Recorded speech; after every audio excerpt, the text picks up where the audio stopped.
నేనే మిమ్మల్ని ఓదార్చువాడను. యెషయా 51:12. ఆదరణ, శాంతి, సమాధానము, నెమ్మది మరియు ఓదార్పు లేక సతమతమవుతున్నావా? నీ దేవుడు ఒకని తల్లి వారిని ఆదరించున్నట్లు నేను మిమ్మల్ని ఆదరించునని సెలవిస్తున్నాడు. యెరూషలేములోని మీరు ఆదరించబడదరు. యెరూషలేము పరలోకానికి సాదృశ్యము.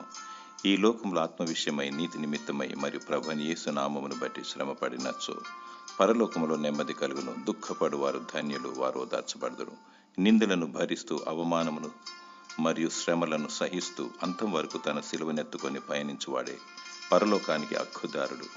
కష్టాలు, సమస్యలు, ఇరుకులు, ఇబ్బందులు మరియు నిన్ను కృంగజేసే పరిస్థితులు ఎన్ని ఉన్నా అధైర్యపడకుము.